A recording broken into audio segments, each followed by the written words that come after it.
على سيدنا محمد الفاتح لما أغلق والخاتم لما سبق ناصر الحق بالحق والهدي إلى صراطك المستقيم وعلى آله حق قدره ومقداره العظيم. سبحانك لا علم لنا إلا ما علمتنا إنك أنت العليم الحكيم. ربنا افتح بيننا وبين قومنا بالحق وأنت خير الفاتحين. اللهم نور قلوبنا بنور هدايتك كما نورت الأرض بنور شمسك أبدا أبدا برحمتك يا أرحم الراحمين. اللهم ارزقنا فهم النبيين وحفظ المرسلين وإلهام الملائكة المقربين. رب زدنا علما نافعا وارزقنا فهما. اللهم فقهنا في الدين وعلمنا التأويل. اللهم اهد قومنا بهداك اهدنا واهدهم إلى صراطك المستقيم صراط الذين أنعمت عليهم من النبيين والصديقين والشهداء والعارفين. اللهم اهد قومنا بهداك حتى اتبعونا في عقيدة أهل السنة والجماعة وجلسونا استقامة ومحبة وخدمة في مجلس الأحباب الرسول. رب اشرح لنا صدورنا ويسر لنا أمورنا واحلل عقدة من ألسنتنا يفقه أقوالنا واجعلنا وزيرا من أهلنا واتباعنا وسلطاننا وأولياءك ونبيك أرحم الراحمين. اللهم سلم ألسنتنا عن سمق الكلام وعن خطأ الفتاوى. اللهم افتح علينا فتوح العارفين يا أرحم الراحمين والحمد لله رب العالمين. الفاتحة إلى حضرة النبي المصطفى سيدنا محمد صلى الله عليه وسلم وعلى آله وأصحابه وأزواجه وذريته والبيت الكرام ثم إلى روح جميع الأنبياء والمرسلين خدماء شرائعهم ولأرواح أمة المؤمنين وأهل بيت الرسول لطرة الرسول لذرية الرسول ولخلفاء الراشدين ولسائر أصحاب رسول الله صلى الله عليه وسلم والتابعين واتباع التابعين وبسلام الدين عليهم ورضا ورحمة ثم إلى أرواح جميع أئمة الأربعة المجتهدين وإلى أرواح جميع العلماء العاملين والفقهاء والمحدثين والقراء والمفسرين والسادتين الصوفية المحققين مكانوا وإلى أرواح جميع مصنف الكتب من علماء السنة والجماعة وإلى أرواح أولياء التسعة في بلد جاوي وإلى أرواح آبائنا وأمهاتنا وأجدادنا وجداتنا وأخواننا وخالاتنا وأقربائنا وجميع أهلنا ولأرواح جميع المؤمنين والمؤمنات والمسلمين والمسلمات الأحياء منهم والأموات لنا ولهم الفاتحة. أعوذ بالله من الشيطان الرجيم. بسم الله الرحمن الرحيم. الحمد لله رب العالمين الرحمن الرحيم مالك يوم الدين إياك نعبد وإياك نستعين اهدنا الصراط المستقيم صراط الذين أنعمت عليهم غير المغضوب عليهم ولا الضالين آمين.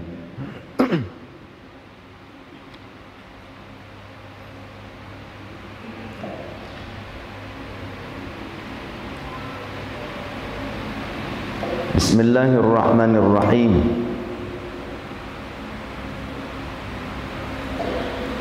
An Ka'ab ibn Malik radhiyallahu anhu qala sami'tu Rasulullah sallallahu alaihi wasallam yaqulu. Aku mendengar Rasulullah sallallahu alaihi wasallam beliau mengucapkan man talabal ilma liyujaziya atau liyujariya bihil ulama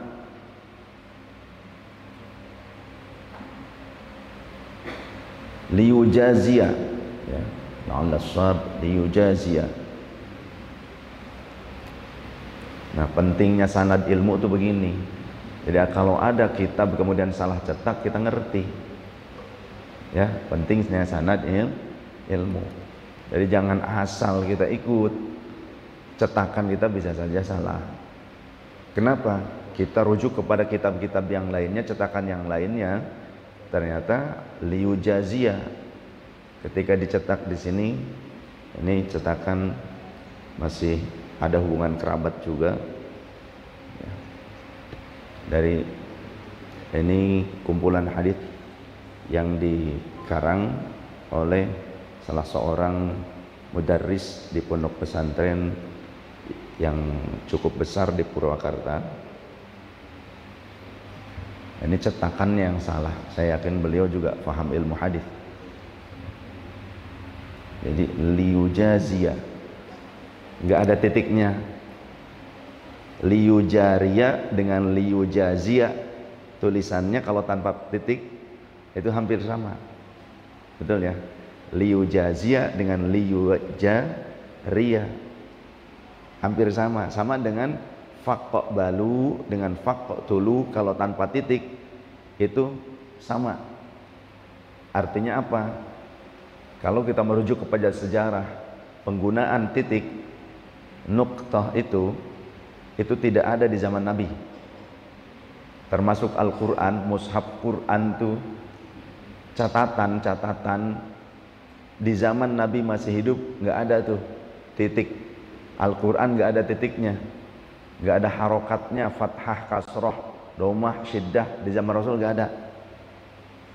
Artinya apa? Kalau kita nggak mau pakai bid'ah hasanah, bahkan mengkategorikan seluruh bid'ah itu qabihah, buruk, atau mazmumah, tercela, lalu kita pakai Quran zaman sekarang, cetakan sekarang yang ada titiknya, ada harokatnya, apalagi Quran yang ada terjemahannya, apalagi Quran digital, oh itu bid'ah pisan, oh zaman Rasulna.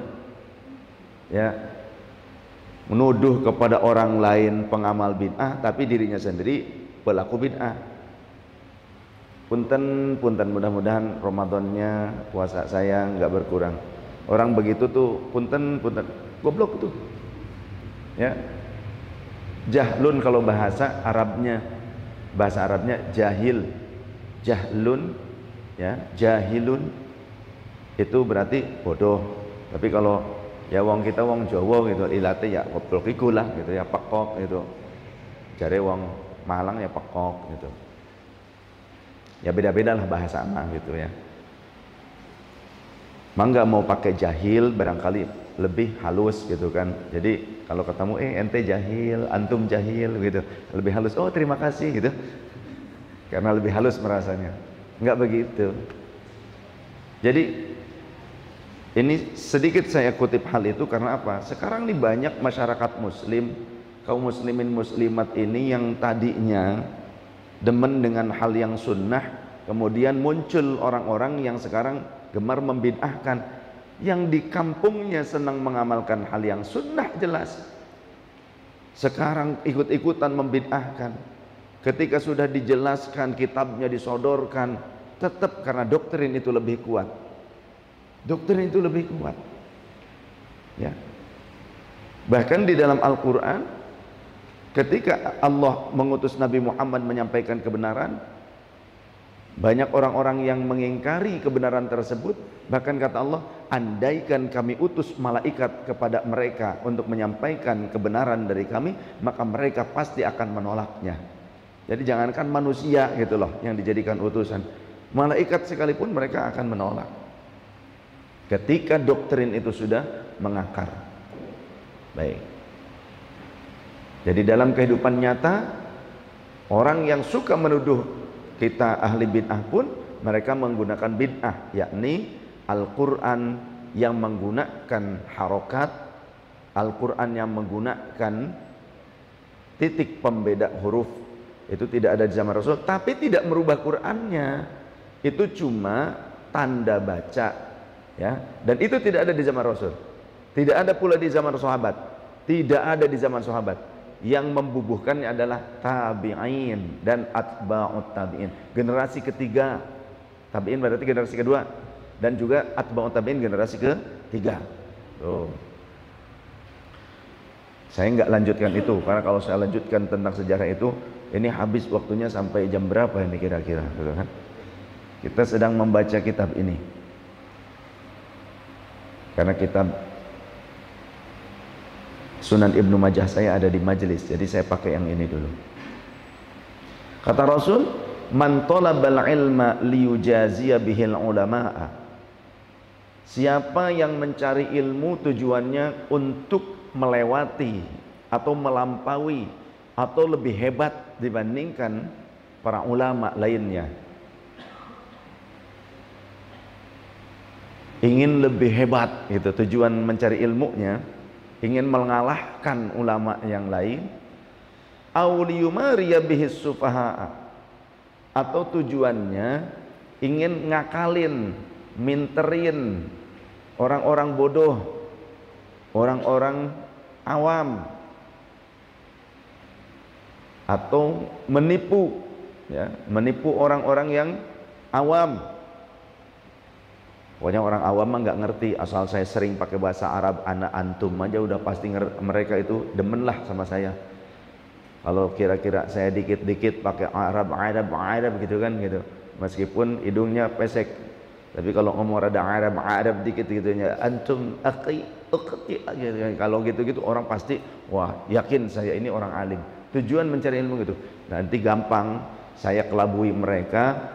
Mereka di kampungnya itu senantiasa mengamalkan bab yang sunnah, hal-hal yang sunnah, amal sunnah. Di sini akan saya bid'ahkan, mereka pasti itu nurut sama saya. Kalau ngajinya tujuannya mencari ilmunya, belajarnya seperti itu, ya bahkan ketika dia menemukan benar adanya dalil yang valid, yang sahih, yang hasan, yang kuat, yang jayyid di dalam kitab-kitabnya, tetap dia mengungkapkan penipuan kepada umat. Tujuannya hanya untuk mengelabui umat, mencari ilmunya, belajar ilmunya.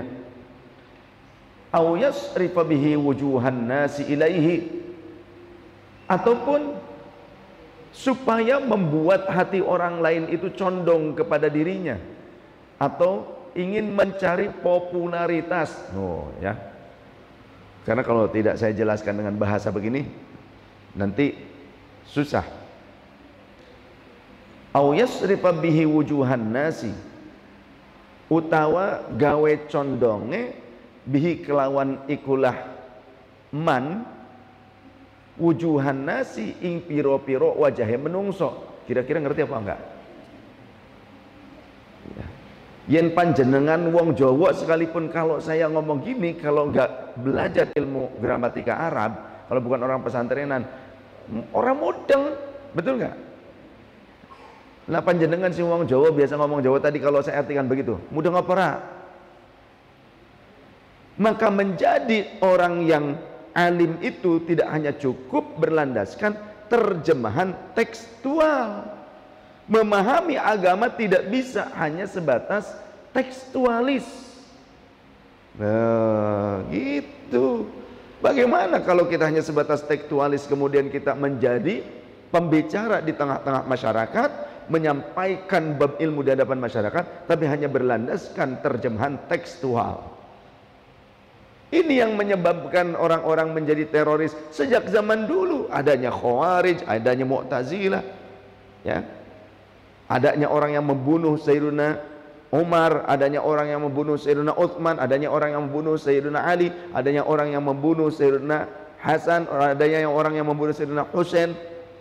Terjadinya peperangan karena ternyata banyak orang yang hanya ngandelin teks dalil. Di zaman sahabat sendiri mereka perang kok. Mau tidak mau saya harus ceritakan ini, meskipun kelam, tapi ini tentang ijtihad. Ya, kita tidak bisa menjustifikasi sahabat ini salah, ini apa, jangan. Kata Rasul, tahan lidah kalian dari menggunjing para sahabatku, karena mereka lentera. Siapapun yang kalian ikuti, kalian akan selamat. Gitu. Meskipun Sayyidina Muawiyah punya anak Yazid, kita mahabbah kepada Sayyidina Muawiyah meskipun punya anak Yazid. Ya, salah satu orang yang mengomandoi untuk membantai Sayyidina Husain dan keluarganya. Untuk Sayyidina Muawiyahnya kita nyatakan sahabat, karena kita ahlus sunnah wal jamaah. Mungkin berbeda kalau di luar ahlus sunnah wal jamaah, ya.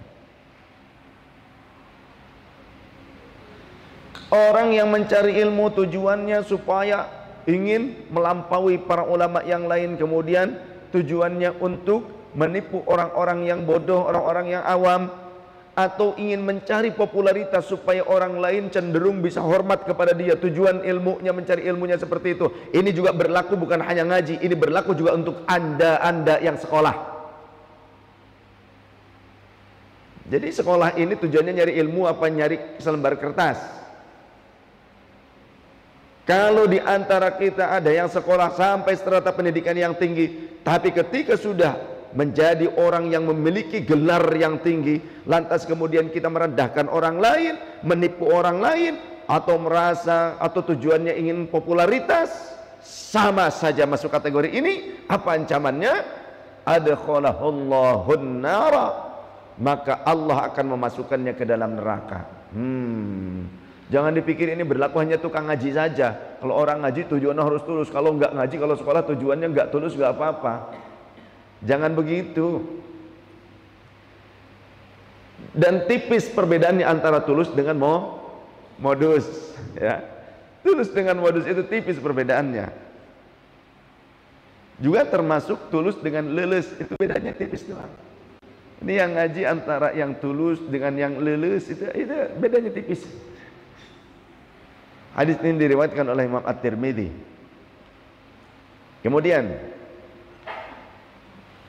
An Abi Hurairah radhiyallahu anhu qala sami'tu Rasulullah sallallahu alaihi wasallam yaqulu, aku mendengar baginda Rasul sallallahu alaihi wasallam beliau mengucapkan, man jaa'a masjidi hadza lam ya'tihi illa li khairin yata'allamuhu aw yu'allimuhu fahuwa bimanzilatil mujahidi fi sabilillah wa man jaa'a li ghairi dzalika fahuwa bimanzilatir rajuli yanzuru ila mata'i ghairihi.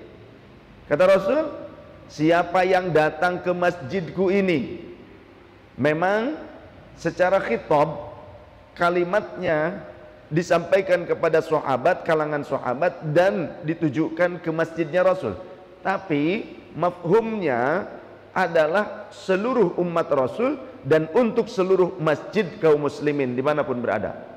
Jadi tidak berarti kita harus ke Masjid Nabawi terus, hanya satu Masjid Nabawi gitu tujuannya, tidak. Tapi ke Masjid Al-Muttaqin pun sama, ya. Dan saya berdoa, saya kagum dengan orang-orang yang jauh dari Masjid Al-Muttaqin ini.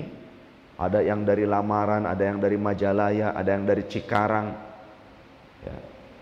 Ada yang bahkan pakai motor. Ini di musim hujan, mereka yang nggak punya mobil tetap istiqomah kembali. Saya doakan mudah-mudahan punya mobil. Karena jelas sih, baru punya motor aja mereka jauh-jauh tetap musim hujan pakai jas hujan, ya, istiqomah. Mudah-mudahan yang dekat nggak melempem, jangan kalah, harusnya malu. Ini yang jauh-jauh mereka sampai sebelum subuh sudah sampai di sini. Saya nggak ngerti sahurnya kapan, karena di masjid ini nggak disediakan sahur kan? Enggak, kecuali kalau ketua DKM nyediain gitu. Tambah maning katanya. Aduh, ini anggaran lagi. Ya nggak apa-apa. Yang jamaah Al-Muttaqin atau siapapun yang telah ikut serta membiayai untuk kegiatan-kegiatan di masjid ini, entah Ramadan atau di bulan Ramadan, saya doakan mudah-mudahan sing beunghar. Tapi dihilangkan koret meditnya, amin.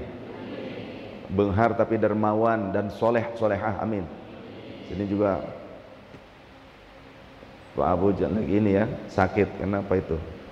Tangannya. Yang sakit tetap datang, tangan patah tuh ya, digigit, dibelebet gitu. Tetap datang haji, alhamdulillah. Ya berarti cinta terhadap ilmu. Nah, ini cinta terhadap ilmu ini juga ada dalilnya, ada dasarnya. Setidaknya ini kalau tidak dianggap sebagai hadis, ini adalah athar sahabat. Kalaupun hadisnya itu adalah mauquf.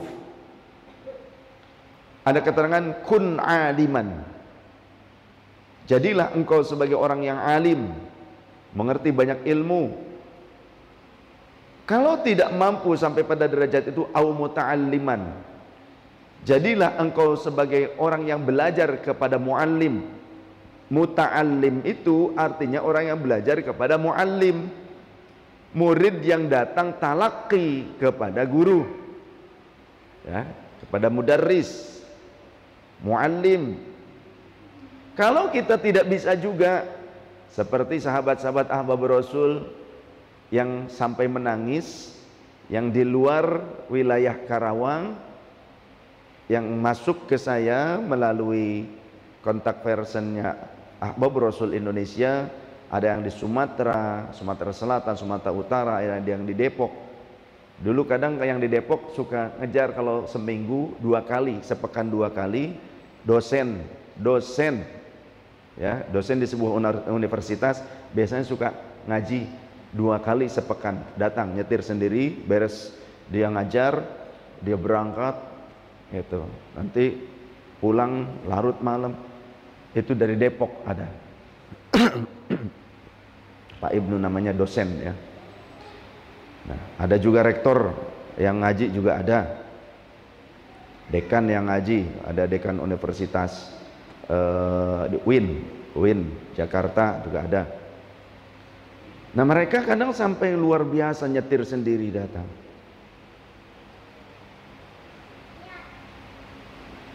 Terenyuh saya ya, melihat kesungguhan orang-orang itu. Mereka mungkin nggak pernah mondok. Kalau orang pondokan mungkin ya semangat mencari ilmu, cinta ilmu wajar lah. Ini orang-orang yang nggak mondok tapi cintanya luar biasa. Kun aliman, jadilah engkau sebagai orang alim au muta'alliman, atau menjadi orang yang belajar kepada muallim. Tapi bagaimana jika tidak mampu? Seperti tadi yang saya sampaikan, saya ingin sekalian menyapa juga terima kasih teman-teman yang tetap istiqomah ngaji meskipun melalui online. Bahkan ada yang sambil kerja tetap ngaji secara online, yang jauh tetap ngaji. Mereka tuh sampai saya menangis, teriris hati rasanya kalau melihat guru menyampaikan kajian. Kami selalu istiqomah ikut ngaji. Nanya melalui call center kami, kiranya kami diakui jadi murid apa tidak? Ya Allah, yang jauh kami mungkin nggak bisa datang katanya, tapi kira-kira kami diakui jadi murid apa enggak? Ya Allah, ridho, ikhlas. Kemudian kemarin ketika saya ke Tegal, ke Brebes, ada kiai ulama yang sampai bertanya, ya Habibana, kami senantiasa istiqomah mengikuti kajian Habibana secara online. Kira-kira kami berhak menyandang sebagai murid apa tidak katanya. Kemudian boleh tidak kami mengamalkan seluruh ajaran Habibana yang kami ikuti melalui online, yang kami tidak bisa datang. Saya bilang saya ridho. Saya ijazahkan seperti itu. Luar biasa mereka. Karena dulu juga Rasulullah ketika di Mekah itu, orang Mekah cuma sedikit yang mau menerima risalah yang Rasulullah sampaikan. Tapi orang Madinah ketika Rasul belum hijrah, mereka sudah banyak yang meyakini atas Nabi Muhammad SAW. Sehingga ketika Nabi Muhammad datang ke sana, mereka berbayat kepada Muhammad. Tapi sebelumnya juga mereka sudah banyak yang meyakini Nabi Muhammad. Orang Madinah loh, jauh jaraknya. Justru orang Mekah itu baru banyak yang menganut Islam itu setelah Rasul lama di Madinah, kemudian terjadi Fathu Makkah, penaklukan Makkah tapi tanpa perang. Baru di situ para sahabat yang asli Mekah muhajirin kembali ke kelompok mereka, ke keluarga mereka, tinggal kembali di Madinah. Rasul pulang kembali ke Mekah, dan para sahabat itulah yang menyampaikan risalah Nabi Muhammad kepada kerabatnya, keluarganya. Di situ mulai itu banyak orang masuk Islam. Jadi fasenya lama Nabi Muhammad. Bahkan andai kita hidup di Nabi Muhammad, nggak yakin kita ini bakal menjadi orang yang benar-benar ikut Nabi Muhammad, menerima risalah Nabi Muhammad. Ya. Bisa jadi masuk kelompok orang yang justru ingkar dan memerangi Nabi Muhammad. Na'udzubillah min dzalik.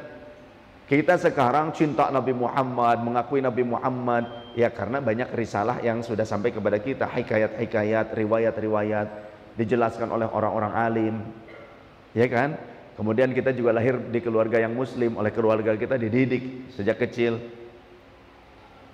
Tapi andai hidup di masa Rasulullah, apa yang terjadi dengan kita? Apakah kita langsung iman kepada Rasulullah? Gak yakin. Ya. Karena histori geografis pada saat itu berbeda dengan saat ini. Harus diketahui. Taif sekarang penduduknya 100% muslim. Dulu ketika datang Rasulullah, sampai Rasulullah itu dilempari batu dan kotoran unta.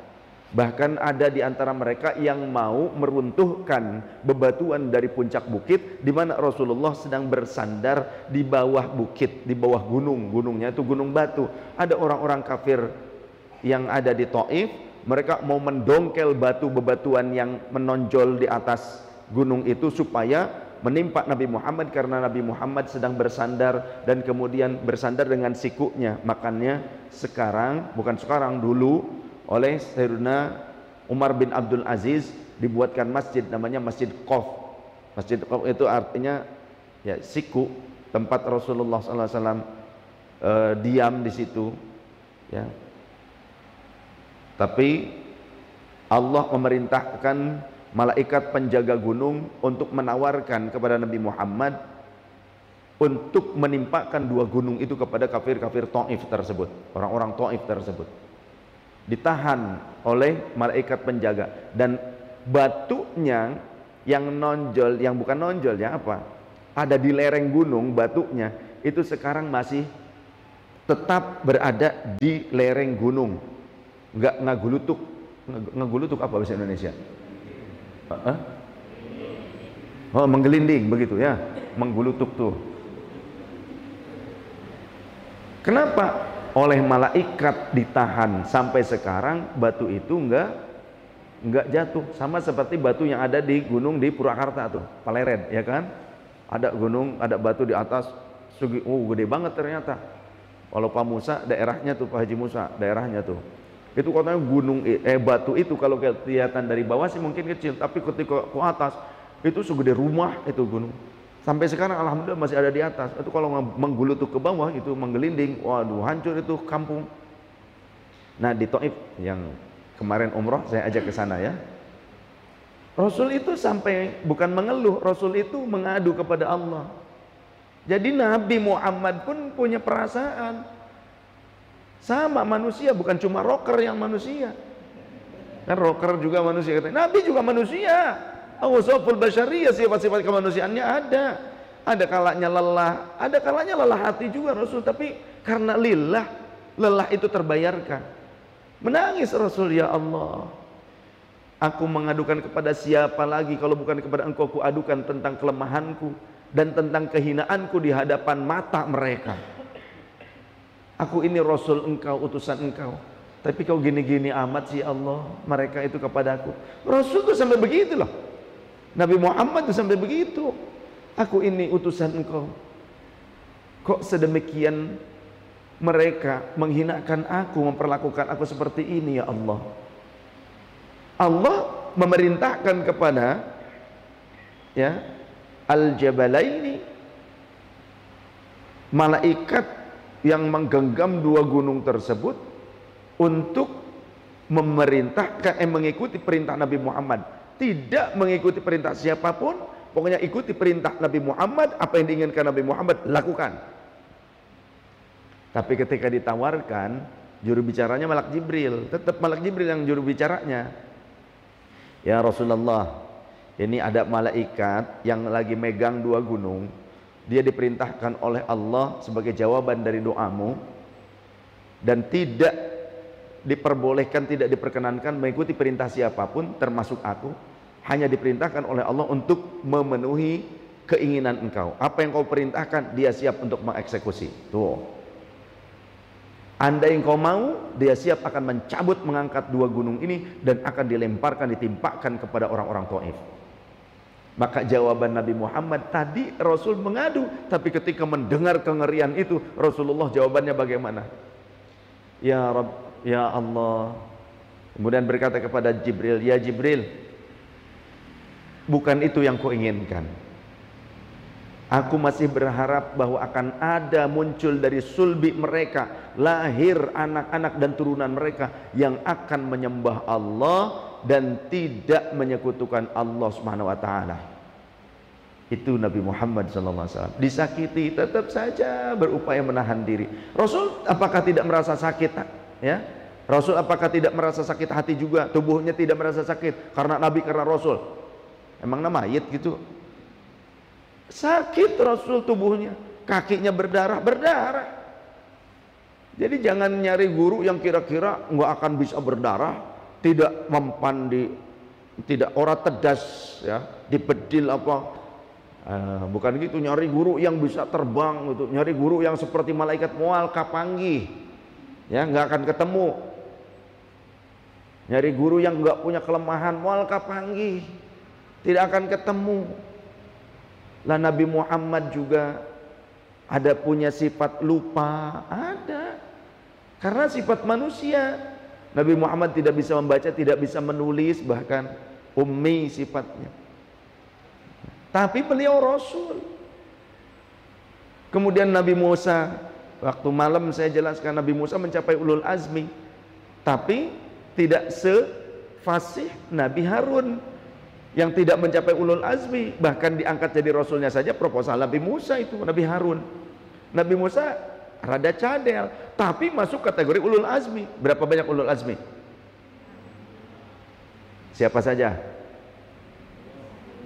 Nabi Nuh, Nabi Musa, Nabi, ini bingung saya. Banyak banget. Nabi Ibrahim, Nabi Isa, Nabi Muhammad SAW. Iya. Jadi ulul azmi itu tidak banyak, ya. Dari 124.000 nabi yang terpilih menjadi rasul, kalau nabi itu hanya untuk sendiri saja risalahnya. Tapi kalau Rasul untuk umat, siap sedia untuk menerima keburukan yang ditimpakan oleh umatnya. Begitu. Ada lagi di atasnya itu ulul azmi. Di antara ulul azmi ada lagi yang lebih paten lagi, yang lebih keren. Puncaknya manusia yang terbaik siapa? Sayyidina Muhammad sallallahu alaihi wasallam. Tapi dibegitukan ternyata. Jadi ketika yang jauh tidak bisa ikut datang kemari, bagaimana? Tadi kan kun aliman au muta'alliman au mustami'an. Atau jadilah engkau sebagai orang yang mau mendengarkan ilmu. Meskipun jauh, tapi masih tetap istiqomah mendengarkan penjelasan ini, kajian-kajian ini, maka mereka masuk kategori tadi. Orang yang mencintai. Atau bahkan terbatas itu pula. Ada yang kerja di pabrik. Ini hari Ahad masih kerja nggak Pak Des? Nggak, kirain gitu ya. Karena kalau Sabtu kemarin masih kerja apa katanya? Ini teman-teman ganti hari katanya. Emang ganti jadi hari Selasa atau apa kemarin? Kan Sabtu kemarin ya kan? Barangkali jadi hari Selasa, jadi hari Senin gitu. Nah, yang terbatas untuk mendengarkannya pun. Bahkan Masya Allah, sebelum Ramadan ada orang Indonesia yang jadi kapten kapal tanker, kapal minyak Dubai. Beliau sedang dinas tugas di Iran, kemudian ke Jepang. Rela pulang, padahal baru berangkat, baru sampai ke sana, baru 1 pekan. Dia minta izin untuk pulang karena ingin apa? Ingin ngaji di Purwakarta istrinya. Kalau Pak Kaptennya orang Sumatera Selatan, orang Palembang. Ingin mengadakan pengajian bersama keluarganya. Pulang dulu ke bosnya. Bos, saya izin pulang. Ada apa? Pokoknya terserah, saya mau dipecat ke mau enggak ke, saya mau ngadain pengajian. Gitu. Ngadain pengajian di sana. Ternyata kata beliau, hiburan saya ya ngaji, Bib, katanya. Lihat panjenengan terus istiqomah. Masya Allah, orang di tengah laut ya masih demen ngaji. Lah ini masih di tengah-tengah lingkungan dekat dengan majelis. Kalau nggak mau ngaji ya kebangetan, mendingan cemplungin aja ke laut. Barangkali kalau sudah cemplungin ke laut mau ngaji gitu ya. Maka hidayah itu mahal, taufik dan inayah lebih mahal lagi. Hidayah itu petunjuk, bisa lewat siapa? Lewat keluarga, nasihat. Kita melihat tayangan-tayangan video tentang ilmu, tentang nasihat. Hidayah itu petunjuk. Petunjuk itu mungkin kita bisa dapatkan, tapi orang yang dapat petunjuk belum tentu dapat taufik dan inayah. Maka kita harus meminta kepada Allah. Orang mungkin dekat dengan ulama, bahkan menjadi keluarga dekat dengan ulama, tapi belum tentu seperti orang yang bukan keluarga ulama tapi mereka mendapatkan taufik dan inayah untuk menjemput hidayah. Jangan nunggu hidayah datang, tapi kita yang harus menjemputnya. Seperti rizki, apa karena rizki dari Gusti Allah? Tenang saja, kan ada hadisnya juga ya, bahwa seseorang tidak akan dimatikan sebelum habis bagian rizkinya. Ya udah, tenang aja di rumah, diam aja gini, nunggu duit. Kira-kira datang mual, datang Kapan? Pada saat mati, banyak orang bertakziah, datang bawa duit. Ya, tapi segitu-gitunya dan tidak dinikmati. Maka harus ada perjuangan, terlebih ilmu. Setidaknya kita menjadi mustami'an, orang yang mendengarkan ilmu. Ketika kita tak mampu menjadi mustami'an karena mungkin terkait kerja, aduh pas ini live nih, jadwal live saya nggak bisa ikutan, bagaimana dong? Au muhibban, atau jadilah engkau muhibbin, muhibbina. Muhibban itu pecinta, pecinta orang alim, pecinta santri muta'alim, pecinta orang yang mencintai orang-orang alim dan ilmu. Nah, wala takun khamisan, dan jangan jadi yang kelima. Apa? Pembenci. Fatahlik, maka engkau akan hancur, binasa, engkau akan rugi. Seperti itu. Nah, tadi saya belum sempat melanjutkan bahwa Rasulullah SAW pernah menyampaikan, man ja'a masjidi hadha, siapa yang datang ke masjidku ini, lam ya'tihi illa li khairin yata'allamuhu aw yu'allimuhu, yang datangnya itu tiada lain kecuali dia mau belajar ilmu ataupun mengajarkan ilmu. Ya, datang ke masjid niatnya entah mau belajar ilmu, mempelajari ilmu, atau mengajarkan ilmu yang bermanfaat. Fahuwa bimanzilatil mujahidi fi sabilillahi, maka dia ada pada posisi atau pada derajat seorang mujahid fi sabilillah. Orang yang datang ke masjid mau ngajarin ilmu atau mengajarkan ilmu, maka sama dengan orang yang jihad ke medan laga. Masya Allah, ini jenengan tuh sedang jihad ya. Walaupun terkantuk-kantuk, ini sama dengan orang yang maju ke medan tempur sambil tidur di atas kuda, nggak apa-apa. Yang penting maju saja, sudah mati kan di medan tempur kajen gitu. Jangan tersungging, jangan, nggak apa-apa, saya lebih senang. Besok jangan sampai nggak datang, saya suka ngantukan, saya nggak datang, besok baru segitu aja purik. Gimana menghadapi pasukan kafir Quraisy, ya? Epes meer cek Sunda manuk itu mah, ngerti epes meer tuh? Cari aja di kamu sendiri, ya. Kelehan, epes meer tuh kelehan, ya, lemah keyakinannya. Jangan menjadi orang yang lemah keyakinannya. Jadi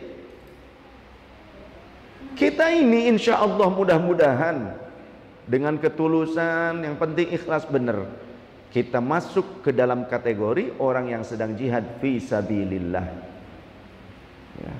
Ya, kalau mau yang asli ya ke Gaza, ke sana silahkan. Ya, tapi ketika panjenengan masih, aduh saya belum bisa ke Gaza, kenapa? Ini cicilan belum selesai, gitu kan?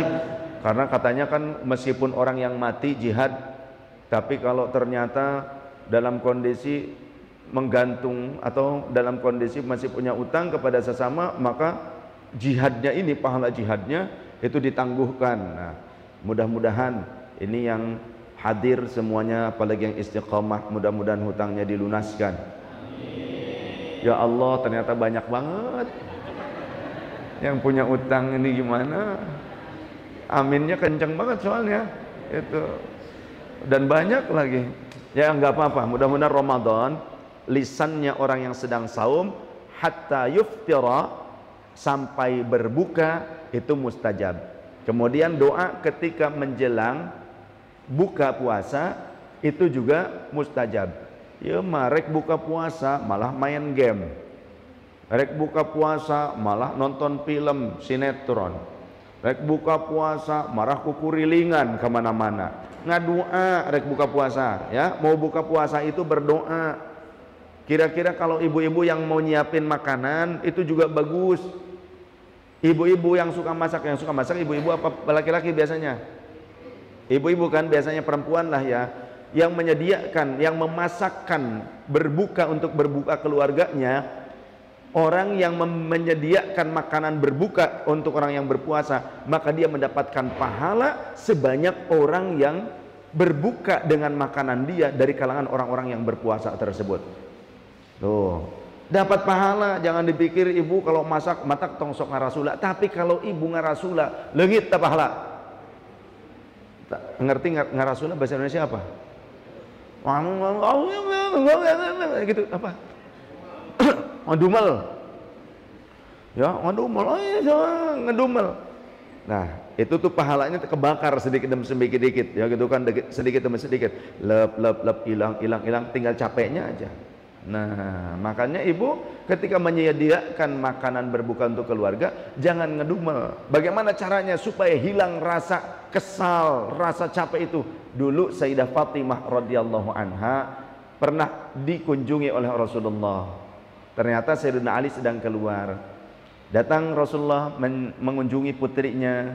Wahai putriku, ada apa? Ternyata Sayyidah Fatimah sedang mengolah makanan di dapur, di pawon gitu kan. Kemudian dalam kondisi yang masih kotor, aduh, beliau lap-lap gitu kan, menyambut sang ayah, sang Rasul. Ya Rasulullah, ayahku. Wahai putriku, apa kabar? Alhamdulillah. Kemudian duduklah, berbincang. Bagaimana kabar kalian? Ya, alhamdulillah baik. Wahai ayah, boleh gak aku minta sesuatu kepada engkau untuk disampaikan kepada suamiku, Kang Mas Ali Nurdin. Ya. Nah, kemudian apa? Kenapa kau nggak sampaikan langsung kepada suamimu? Aku nggak berani. Tuh, zaman dulu ya, Sayyidah Fatimah begitu. Ini katanya kan Sayyidah Fatimah menurut keterangan adalah Sayyidatun Nisa'i Ahlil Jannah, wanita pemimpin para wanita ahli surga. Di sini para wanita ingin ikut dengan Sayyidah Fatimah, tapi kelakuan bagaimana? Ayo, Sayyidah Fatimah nggak berani kepada suami. Kalau ibu kepada suami berani, apalagi ngawek-wek baik. Waduh, bu, lain Sayyidah Fatimah eta mah nya asup ke istrina Nabi Nuh juga. Kemudian gimana? Apa kata Sayyidah Fatimah? Wahai ayah, coba sampaikan, minta tolong sampaikan kepada Kang Mas Ali, atau cari pembantu satu orang aja untuk membantu pekerjaan rumahku. Kenapa memang wahai putriku? Aku kerepotan. Aku merasa aduh berat tanggung jawab ini. Maka Rasulullah enggak berarti si Alinya mana? Enggak. Ya. Ini kalau mau disebut sebagai mertua yang terbaik, nah ikuti Rasulullah gitu kan. Tapi juga harus jadi menantu ya seperti Sayyidina Ali gitu loh. Jangan ini mah pengen yang enak-enaknya saja gitu. Enggak berarti mana si Ali? Aku nih Rasul, ini putriku. Dia sia-siakan putriku. Enggak begitu. Tapi kemudian bilang Rasulullah begini, wahai Fatimah putriku yang kusayang, lebih baik kau ucapkan subhanallah 33 kali ketika engkau akan tidur. Idzan taja'ti ila firashiki, ketika kau hendak merebahkan tubuh di pembaringanmu, maka ucapkan subhanallah 33, alhamdulillah 33, Allahu akbar 34. Maka itu lebih baik dibandingkan dunia dan seisinya. Maksudnya apa? Zikir ini sangat berarti, termasuk juga untuk kita kaum pekerja, termasuk ibu rumah tangga, untuk bisa meringankan pekerjaan kita. Ternyata jangan lupakan zikir, karena zikir itu punya kekuatan yang hebat. Di antaranya apa? Mampu meluluhkan hati yang keras. Ala bidzikrillahi tatmainnul qulub. Barangkali kita merasa berat dengan apa yang kita kerjakan itu karena memang hati kita terlampau keras atau bahkan sudah mati. Seperti halnya ketika kita sholat tarawih, merasa aduh pegel, cangkel. Tapi kalau kita begadang, kalau kita ngobrol lama-lama, oh kita kuat lama. Sholat tarawih cuma setengah jam, kita sudah kayaknya Masya Allah, kaki itu sudah dibandulin dengan barbel yang gede kayaknya. Ya, punggung itu kayak seperti memikul beras 50 kilo yang dijual oleh Bu Renita begitu. Kayaknya seperti itu deh. Tapi kalau urusan yang lain, kita olahraga, jalan jogging, bisa kuat kok. Dari sini sampai ke Masjid Raya Puri, kemudian putar balik lagi, kadang juga balik lagi putar ke sana lagi. Kenapa? Karena duit tinggalin di situ. Ya. Atau mungkin ayah sapu nucan kabeli, ayahna di dekat Masjid Puri, balik lagi. Karena apa? Karena kita memang menyukai itu. Kita mencintai, tapi kenapa kita tidak mencintai Allah? Hanya lisan atau tulisan saja kadang. I love you Allah, my God. Status doang, palsu. Ya. Realisasikan. Ngaji sebentar juga udah kayaknya berakar bokong tuh. Gusti nu agung ya Allah. Apa rewardnya bagi orang yang datang ke masjid kemudian untuk mengajarkan ilmu atau belajar ilmu? Fahuwa bimangzilatil mujahidi fasabilillah. Tadi dia akan dikategorikan orang yang sedang berjihad di medan laga. Wa man jaa'a li ghairi dzalika. Tapi kalau datangnya itu bukan untuk hal itu, fahuwa bimangzilatir rajuli yanzuru ila mata'i ghairihi. Datangnya mau ngorekin keropak sedekah masjid. Awas, ini dari kemarin, dari awal ini yang paling banyak ngumpul itu dekat keropak ini dari kemarin. Sebelah sono juga yang paling banyak itu yang dekat dengan keropak. Saya ajak dekat-dekat nggak mau, mereka pengennya dekat dengan keropak terus dari kemarin. Sebelah sini mungkin juga ada keropak yang kotak kecil kayaknya. Ya. Ini, tolong nanti ini keropak dicek. Enggak ya, bercanda gitu. Kalau tujuannya hal yang lain, karena kan sekarang banyak orang yang datang ke masjid ternyata tujuannya untuk mencuri motor. Maka di sini saya juga berterima kasih, kita bersyukur, ucapkan juga jazakumullah kepada teman-teman yang ternyata membuat kita nyaman. Karena apa? Menjaga kendaraan kita, ya.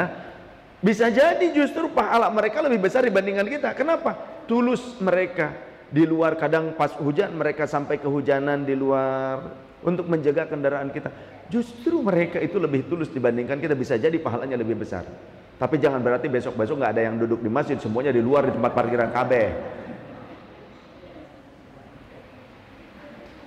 Fahuwa bimangzilatir rajuli yanzur ila mata'i ghairihi. Kalau tujuan datang ke masjidnya bukan tujuan untuk tadi, maka sama seperti orang yang sedang mengintai harta orang lain untuk diambil. Seperti itu seolah-olah. Alhamdulillah. Baik, kita buka sesi tanya jawab. Yang mau kerja monggo silahkan kerja, yang mau tidur silahkan tidur, yang mau bertanya silahkan bertanya.